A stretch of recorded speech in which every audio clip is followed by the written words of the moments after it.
حادثه پیداشوی ولکان. راجع به حادثه پیداشوی ولکان ها یا آتشفشان ها نظرها مختلف صدا می دهند.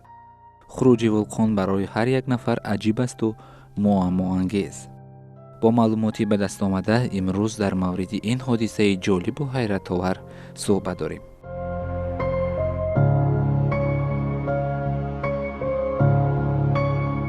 آتشفشان‌ها یکجا با پیدا شدن محصولات آتشفشانی مائع، گاز مانند و سخت که تا حرارت‌های گوناگون بعضاً تا حرارت 1200 درجه تصفیده اند رخ می‌دهند.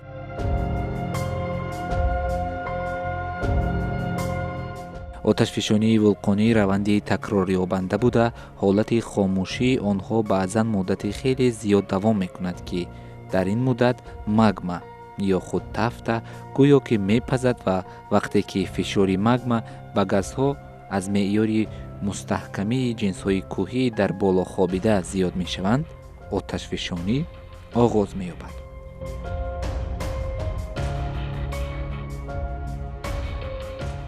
پیش از همه سبب اساسی تفسان شدن ماده ها این انرژی داخلی خود زمین است. چگونه که هر یکی ما میدانیم، خب چقدر که ما به زمین ژرفتر چقدر رویم، همان قدر موافق زینه گیوترمیکی حرارت بلند شدن میگیرد و به حساب میآید در هر 100 متر 3 درجه حرارت داخلی زمین می افزاید. همین سبب اساسی خب به گدازه تبدیل دادن ماده های سخت نزدیک به سطح زمینی رو همین انرژی داخلی خود زمین خب سببگار می شود. یعنی همین انرژی داخلی زمین قبض پایانی لیتوسفر را خب محلول کرده، گدازه کرده.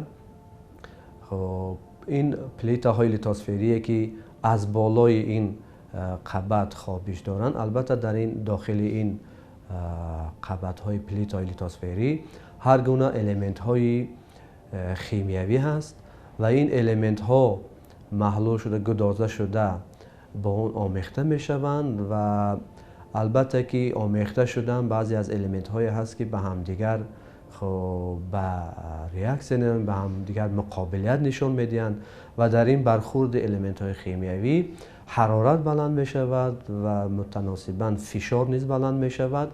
همین حرارت بلند و همین فشار بلند سبب می شود که همون ماده تفسان داخل زمینی طریق یگان سوراخی، طریق یگان کفیدگی، ترقش های یا اینکه چاک های قعری میگویند با زبان گیولوژی به بیرون عمل کند، خروج کند. عالم سلیزین سه نوع اساسی نظام دو حالته جریان گدازه ماگماوی گاز را هنگام کفیدگی های ولکانی بیرون برآمدن معین کرده است. یکم حالت عمومی مایع دیسپرسی گاز تیز تا حجم حبابچه ها افزایش یافته بیرون میبراید. دوم حالت عمومی گاز حالتی سختی به گاز تبدیل یابنده. سوم کفک خراب کننده که هنگام آن در دو حالت متصل دوام می کند.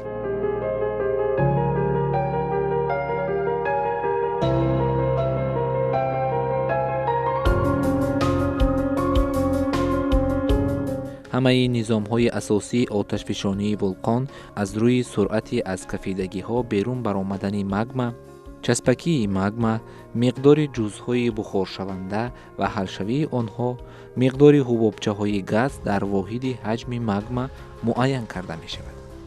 وابسته به حرارت، ترکیب ماگما و گدازه آن طرزهای زیرین ولکانی را فرق می کنند. ترشحی که هنگام آنها گدازه به سطح زمین در شکل سیل بیرون می براید.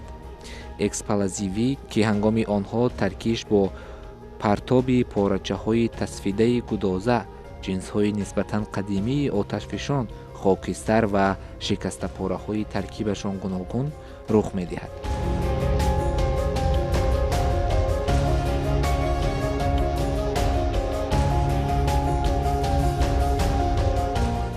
ولکان البته که این یک حادثه طبیعی است، حادثه ناگهانی است و در زیر زمین در قعر زمین به وقوع می پیوندد.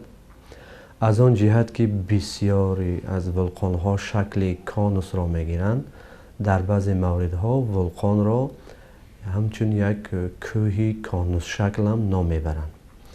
خب حادثه ولکان، خروج ولکان البته که از قعر زمین سر میزند و در قعر زمین پیدا شده، در آن حالت که حرارت و فشار بلند شد، طریق یگان سوراخی، یگان ترقیش به بالا اون ماده های قعر زمین را به بالا میریزد. همین ماده های قعر زمینی که به بالا ریخته میشوند، همین را ولکان مینامند. سیوم اکستروزیوی که هنگام آنها تفتی چسبک به سطح زمین در نمود گنبد یا شکسته پاره ها بر روی تنور آتشفشان فشرده برآورده می شود. در روند آتشفشانی خصوصیت آن می تواند دیگر شود. مثلا بعد ترکیش فلاکت‌آور آتشفشان منپل در جزیره مارتینیک سال 1902 که شهر سان پدرو را نابود کرد، حالت اکستروزیوی با فشرده برآوردن ماگما در شکل ستون بلندیش تا 300 متر سر شد که بعداً خراب گردید.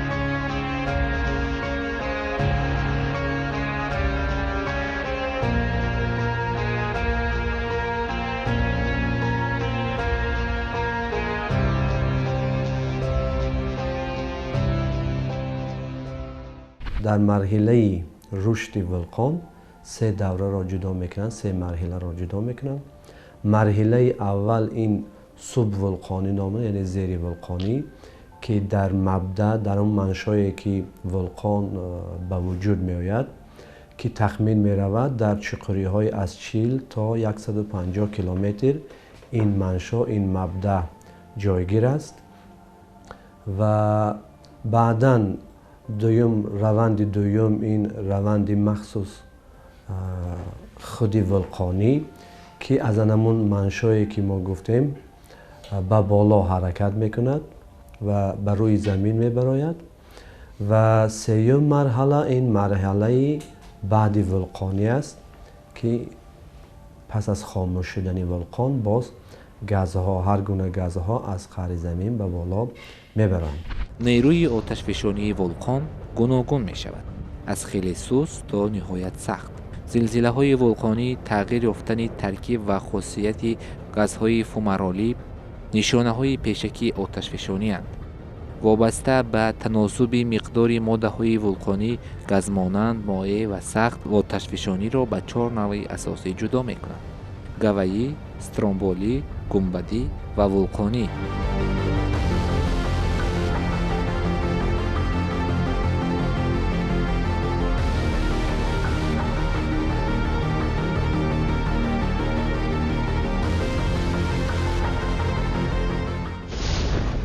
با آتشفشانی گوایی نسبتاً آرامانه بیرون ریختن گدازه مائع خاص بوده، در تنوره و اطراف آن کول و سیل‌های گدازوی پیدا می شود. با این مثال شده می تواند ولکان‌های ماونا لوآ و ماونا کیا در جزیره های گوای. آتشفشانی استرومبولی باشد از تأثیر گازهای زیادی روی می دهند. کفیدگی های خرد و سیل‌های کلان گدازه به عمل می آیند. آتشفشانی استرومبولی در جزیره های لینار زیاد مشاهده می شود. برای آتشفشانی گنبدی از تزریق پرشدت گازهای فشرده شده به واسطه کانال آتشفشان زده برآمدن گازهای غلیظ و به خود شکل گنبد را گرفتن آنها خاص است.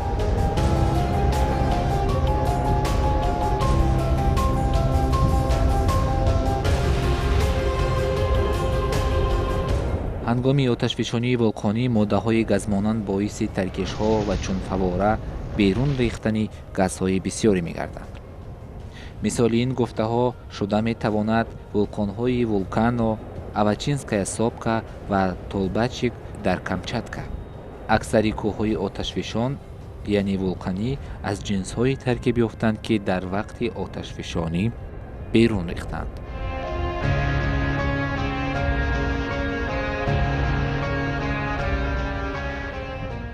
ولکان‌ها را از روی جایگیرشوی هم جدا میکنند. مثلا از روی جایگیرشوی دو نمود ولکان‌ها، ولکان‌های قطاری و ولکان‌های مرکزی را جدا میکنند. ولکان‌های قطاری این قطعی همون چاک‌های قعری یا اینکه سرحدی پلیت‌های لیتوسفری که میگویند جایگیر است و ولکان‌های مرکزی باشد در مرکز. خب در مرکزی کانتیننت‌ها یعنی خشکی‌ها خب به وجود میاد. موادهایی که از ولکان به بیرون پرتافته می شود به سه شکل هستند: ماده های سخت، ماده های گاز مانند و ماده های گازی و ماده های مایع شکل. اون ماده های مایع شکلی که به بیرون پرتافته می شود اینا لاوا می نامند. همین ماده در داخل زمین ماگما هست و وقتی که روی زمین می براید لاوا نامیده می شود. و ماده های سختی که از قعر زمین به بالا پرتافته می شود اینا وابسته به اندازه اشان جدا میکنن. بمب های ولکانی، خب لپیله ها با زبان ایتالیایی یعنی سنگریزه ها یعنی لپیله ها رو جدا میکنن. و البته که ماده های گازی این انمون گازهای سولفور و دی اکسید کربن و کسلت های خلار و فتار و دیگر ماده هایی که در قعر زمین موجودند به بالا پرتافته میشوند. اگر در مورد بلندی آتشفشان ها یعنی ولکان ها صحبت نماییم، باید گفت که بلندی ولکان ها بعضن حالت به یک چند کیلومتر میرسند. مثلا آخیس دل سالادو به 6893 متر، ولکان سان پدرو به 6159 متر که در امریکای جنوبی جایگیر است. ولکان کلیمانجارو به 5895 متر میرسد که آن در افریقا جای دارد. در جزیره های گوای بلندی آتشفشان ها از قعر اقیانوس قریب به 8 کیلومتر میرسد. اکثر وقتها هنگام آتشفشانی دیواره های تنورها گداخته شده میافتند و پسخمی های عظیمی برشان تا 15-30 کیلومتر جرمانند را به وجود می آورند. ولکان ها آتشفشان خفته و خاموش می شوند. ولکان های آتشفشان منتظم یا سری هر چند وقت آتشفشانی می کنند. اینها اینچنین آتشفشان هایی می باشند که درباره آتشفشانیشان معلومات تاریخی موجود است. به این گروه باز آتشفشان های داخل می شوند که از آتشفشانی آنها خبری نیست ولی از خود گاز یا آب می برند. ولکان های خفته صرفی نظر از آن که درباره آتشفشانیشان معلومات نیست، شکل خود را نگاه داشتند و در زیر و اطراف آنها زلزله ها رخ می دهند. آتشفشان های خاموش خیلی ویران و شسته شدند. چنین می شمارند که آنها منبع مگموی ندارند و آتشفشانی کرده نمی توانند.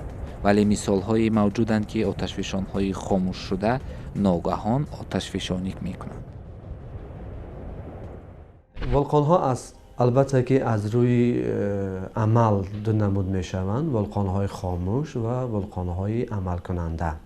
امروز موافق بعضی از معلومات ها در روی زمین قریب یا زیاده از 500 ولکان های عمل کننده موجود هستند. در عموم گیریم اگر زیاده از 3-5 هزار ولکان ها ثبت شدگی است. از این همون 500 تایی که گفتیم عمل کننده هست.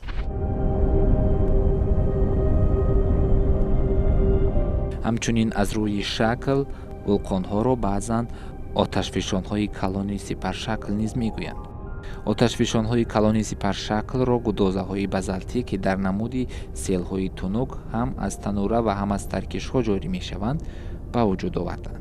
نشابی های آتشفشانی مرکزی سپر شکل خیلی مایل بوده در گنبد آن تنوری عظیم با دیواره های جرمانند جایگیر است که در داخل آن کلی گدازه موجود می باشد و از آن هر سری چند وقت سیل های تونک گدازه بازالتی جاری می شود.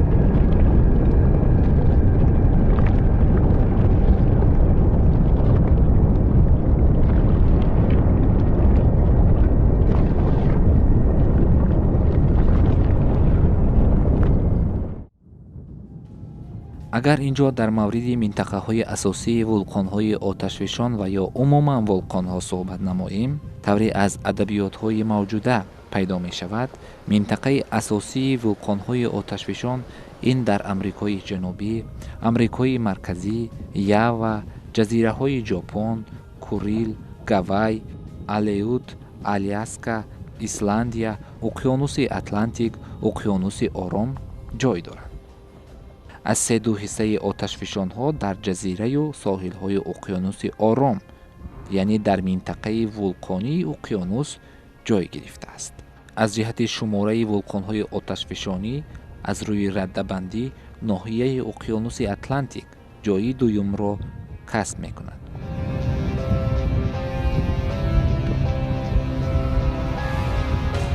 در روسیه باشد ولکان های آتشفشان در کامچاتکا 28 و در جزیره های کوریل 39 تا را تشکیل می دهند. در نتیجه آتشفشانی ها در خشکی شکل های مخروط شکل ریلیف و در اقیانوس ها جزیره های کلان پیدا می شوند. به این مثال شده می تواند جزیره های گاوای، سورتسی و دیگران. ولکان نه در همه جا رخ می زند، روی می دهد.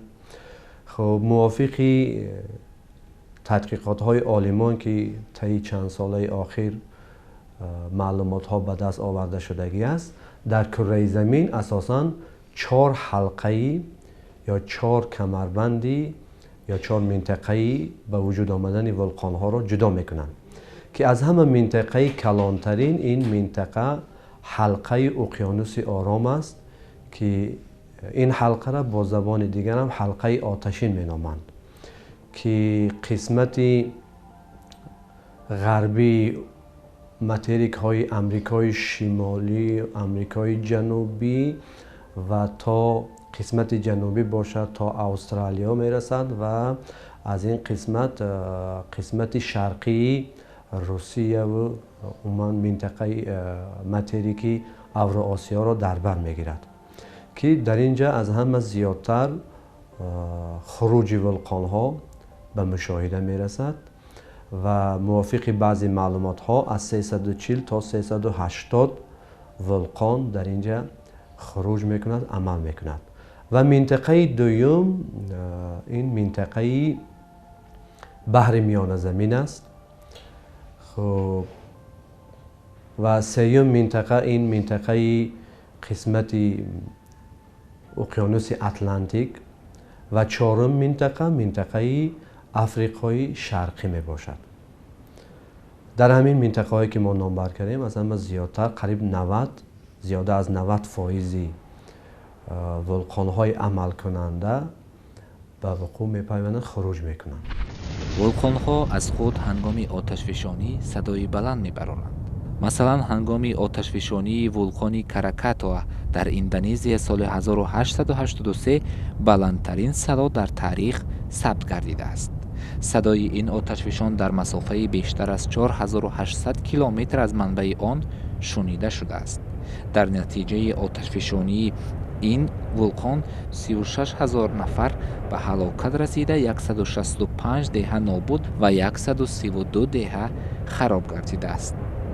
آتشفشان ویزووی که 1.2 کیلومتر از سطح بحر جایگیر است، در عین حال میان تمام ولکان ها فعالترین آتشفشان در زمان حاضر گفته می شود.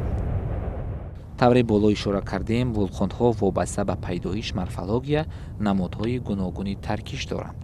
ترکیش ها باشد به اندازه و شکل ولکان، اینچنین به تناسبی که در بین نمود گازها، مایع ها و جنس های از داخل آنها آزاد شده موجودند وابستگی دارند. هر یک نمود ترکیش هم برای تغییریابی اکوسیستم اطراف و هم برای آدمان عاقبت های گوناگون دارند. البته چطوری که اول قید نموده بودیم، ولکان این حادثه طبیعی است، وقت و ساعت معین ندارد و تا به حال هیچ کس پیشگویی کردن نتوانسته ایستادند که در کدام حالت و در کدام زمان در کدام ساعت رخ میزند. شکل یا خروج ولکان این پیش از همه از ترکیب ولکان، از ترکیب ماده های ولکانی زیرزمینی وابستگی دارد چقدر حرارت یا فشار بلند باشد اون همان قدر خروجش با شدت است و چقدر که ترکیبش غلیظ باشد و همان قدر سست حرکت میکند، به دور حرکت نمیکند و چقدر که ترکیبش روانتر، زیاد غلیظ نباشد، اساس ترکیب باشد، این همان قدر به مسافه های دور حرکت میکند. البته که ولقان گفتیم ترکیبش گوناگون است، در آن بیشتر الیمنت های خب سیلیسیوم، اکسیژن، سولفور، خب فتار، خلار و دیگر گازها، CO2 البته پیش از همه خب موجود است. وابسته به همین ترکیب شیمیاییش بعداً ولقان‌های غلیظ یا ولقان‌های روان و دیگر جدا میکنند. و البته که ولقان نه فقط در خشکی بلکه در زیر آب هم، در قعر بحر و اقیانوس‌ها هم به وجود میآید و از آن جهت که قفزی گیدروسفر قبط آبی زیاد است ما آنها را مشاهده کرده نمیتوانیم. در بعضی حالتها خب با وجود آمدن سونامی، خب زمین جنبی های زیر آبی شاید سببش همین ولقان ها باشد. خب در زیر همین اقیانوس آرام، اقیانوس اتلانتیک این گونه حادثه های خروج ولقان های زیر آبی زیاد به مشاهده میرسد در منطقه های ریفتی میگویند، یعنی دورشوی خب ماتریک ها.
چون از معلوماتی به دست آمده شاهد شدیم، ولقان‌ها وابسته به نمود، اندازه و شکل گوناگون شده از هم تفاوت زیاد دارند. آموزش ولقان‌ها، روند پیداشوی و حادثه‌های به وجود آورنده آنها، ترکیب شیمیایی و پیامدهای در پیداشتش خیلی عمیق است. همین را میتوان خلاصه کرد که رو زدن ولقان‌ها جریانی طبیعی است که به قانونیت‌های خود طبیعت و برخورد آنها وابستگی دارد.